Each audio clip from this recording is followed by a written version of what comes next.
akhir dari tahta kekuasaan seorang raja. Kalau di film itu seorang raja. Ya, Anda mengatakan Raja Lear ini semakin pelanga-pelongo, kemudian ya kan, yang bisa menghiburnya adalah badut-badut istana itu. Ya, sekarang kan diksi pelonga-pelongo, diksi dungu itu kan juga mewarnai bahasa-bahasa politik di kita, bahasa-bahasa kekuasaan kita. Dan memang si King Lear ini memang ketika dia akhirnya bertindak yang membuat itu dinastinya saling bermusuhan dengan saling mengerahkan pasukan lalu mereka berkonflik.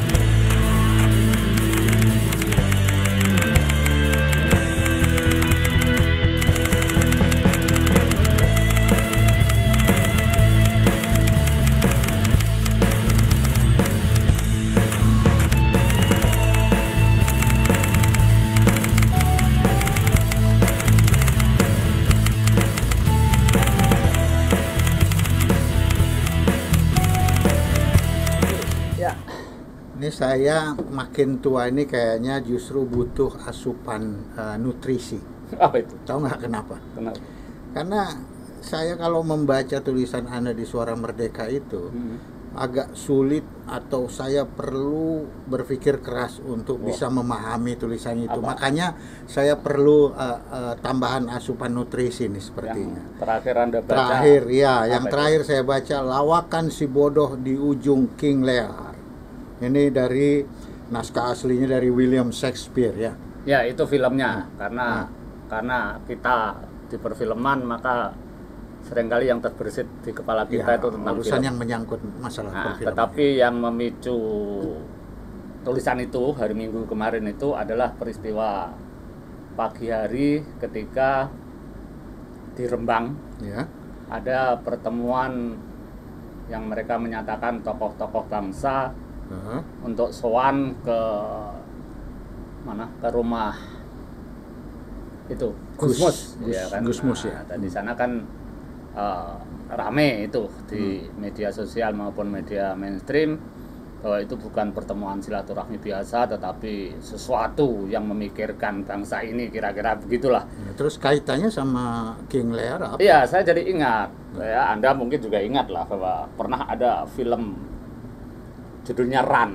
Akira Kurosawa. Okay. Dan itu kan keren film itu, Pak. Oh iya, keren banget, karena itu yang membuat Akira Kurosawa itu menjadi dewa film di internasional. Ya, di internasional, dan para kritikus waktu itu mengatakan bahwa Akira Kurosawa lah yang berhasil membawa William Shakespeare ke bioskop, kira-kira gitu. Karena kan itu Run itu diangkat dari King Lear, naskah sandiwara King Lear, ya, William Shakespeare. Naskah itu sendiri sebenarnya sangat apalah oleh kita, ya kan, dari anak-anak SMA, kampus-kampus, teater-teater itu termasuk teater-teater profesional sering mengadaptasi itu untuk pertunjukan, ya. Ya, kalau yang film yang spektakuler ya Run tadi. Nah, kebetulan saya ingat ya, film Run itu beredar di Indonesia itu tahun 1985, ya. Itu kalau saya tidak salah itu saya bekerja di majalah Zaman. Majalah Zaman tuh salah satu dari anak produksi majalah Tempo, di mana Gunawan Muhammad waktu itu jadi pimpinan redaksinya. Dan Gunawan Muhammad menulis resensi film Run itu, dan saya sangat terkesan. Makanya di luar kepala saya ingat itu kalimat-kalimat pertamanya, bahkan tanpa harus saya mencari punya clipping atau enggak, saya ingat itu karena memang menarik resensinya. Dan memang, nah, kebetulan juga di pertemuan di Rembang itu ada Gunawan Muhammad yang sebelumnya sudah lebih viral dulu kan, bahwa dia adalah budayawan yang menangis-nangis dan sebagainya. Nah, itu latar belakangnya. Itu menjadi kemudian tulisan yang seperti Anda baca itu. Ya, tapi saya menangkap di sini dalam beberapa aliannya yang Anda tulis gitu. Sepertinya Anda mengutip kaitannya dengan kondisi yang ada, yaitu mengenai warisan kekuasaan kepada anak-anaknya gitu. Saya menangkapnya seperti itu. Iya, jadi bukan sekedar ceritanya atau film Run itu berkaitan dengan pernah ditulis Gunawan Muhammad, tapi kebetulan kalau kita review ya istilahnya ya, melihat kembali film itu atau naskah dari William Shakespeare itu yang di situ saya tulis difilmkan sejak awal-awal filmnya ada ya, itu bisa menjadi semacam contoh atau metafora sebutlah begitu, atau semacam padanan satir gitu ya. Ya, saya menangkapnya memang ini satir. Nah, padanan satir mengenai akhir dari tahta kekuasaan seorang raja. Kalau di film itu seorang raja. Ya, Anda mengatakan Raja Lear ini semakin pelanga-pelongo, kemudian ya kan yang bisa menghiburnya adalah badut-badut istana itu. Ya, sekarang kan diksi pelonga-pelongo, diksi dungu itu kan juga mewarnai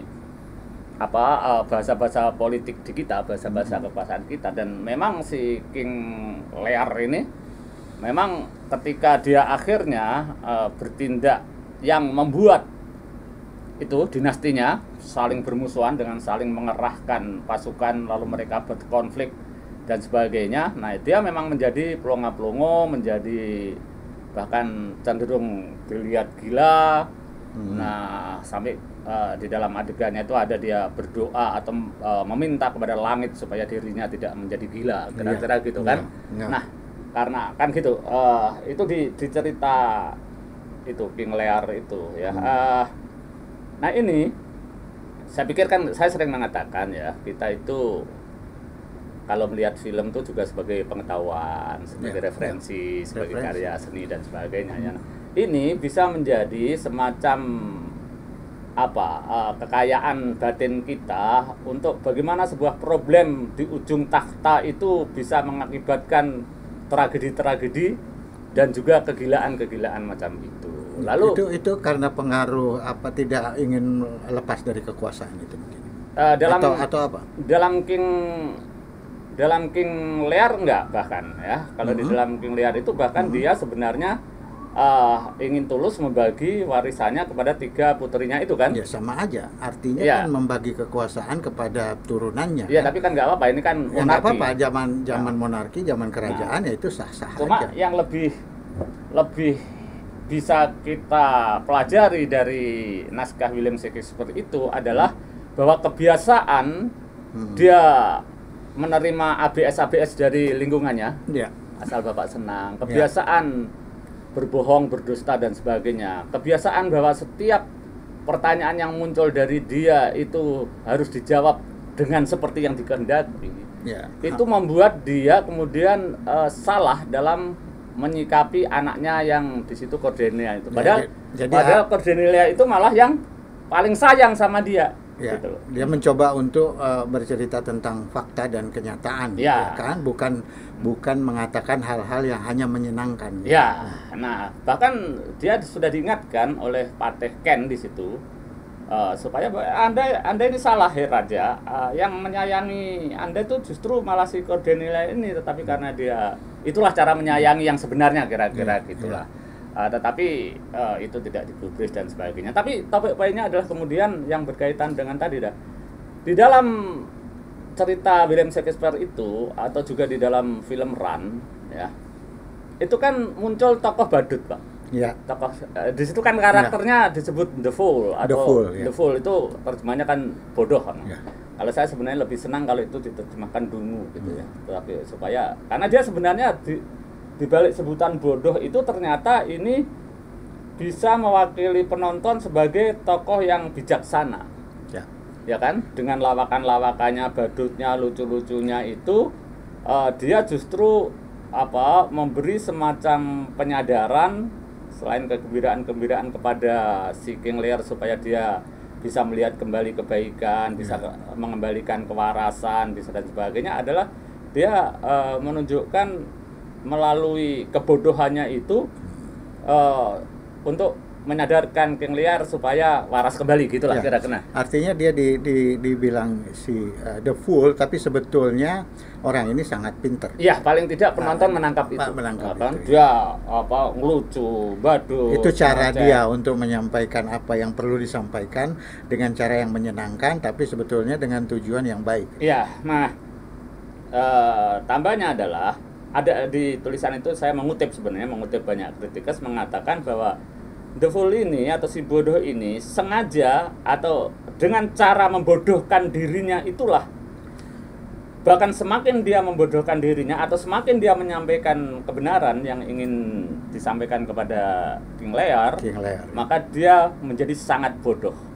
Nah itulah di situ ada kalimat karena kebenaran itu memang menyakitkan. Tapi kaitan tulisan Anda di Suara Merdeka ini dengan pertemuan tokoh-tokoh bangsa di tempatnya Gusmusnya apa? Ya karena ada yang lucu Pak, setelah tadi kan saya sebut ya, pertemuan itu semula sudah muncul tuh di media. Ini MPR ya, Majelis Peruntutan Rembang, ada brosurnya itu.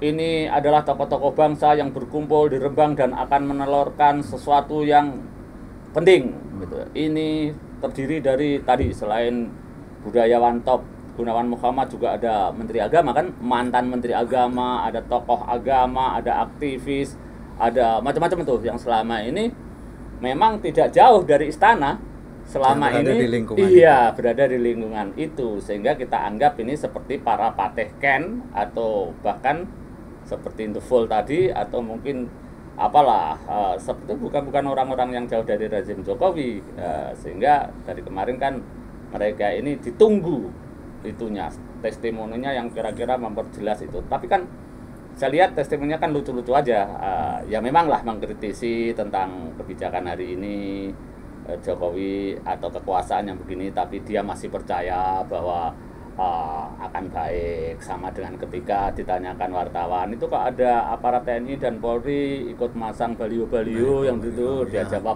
oh saya belum percaya, harus dicek ulang itu, kalau toh itu benar terjadi maka itu hanya oknum-oknum saja dan sebagainya. Nah itu jadi ada semacam testimoni bijaksana seperti The Fool, ya kan. Kemudian misalnya dikatakan itu kok namanya MPR, itu kan nama-nama itu aja, bisa juga itu berarti adalah majelis perwakilan Republik atau penasehat Republik. Jadi lucu-lucu, bahkan ketika orang menyebut ini tokoh-tokoh bangsa, mereka nggak mau tuh disebut tokoh bangsa, karena kalau tokoh tapi yang menarik, pagi buka kenapa sore mereka gitu. harus berkumpul itu justru di tempat yang sebetulnya kan mereka berada di dalam.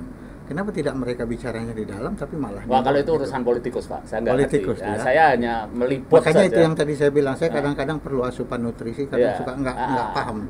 Itu saya nggak tahu mereka lah, mungkin kenapa malah ke Rembang itu kota kecil Pak. Kebetulan adik saya kan di sana tuh, di dekat rumahnya Gusmus itu ya. Dan jauh kan itu. Ya jauh banget. Ada yang naik pesawat, ada yang naik mobil kali ya. Kalau itu kenapa di sana, kenapa Gusmus yang dituju, kenapa ada yang Zoom atau apa dari sini. Kalau publikasinya kan begitu. Nah itu yang nggak tahu, makanya tadi kita menunggu nih testimoninya sehabis pertemuan, kira-kira ada semacam petisi apa, ada semacam apa, ternyata kan kayak The Fool tadi aja. Ya. Kayak tadi di film King Lear. Full but is not full. Iya, lucu menghibur juga. Ya. Gitu, Adik. Oke. Ya udah agak lumayan saya sedikit memahami.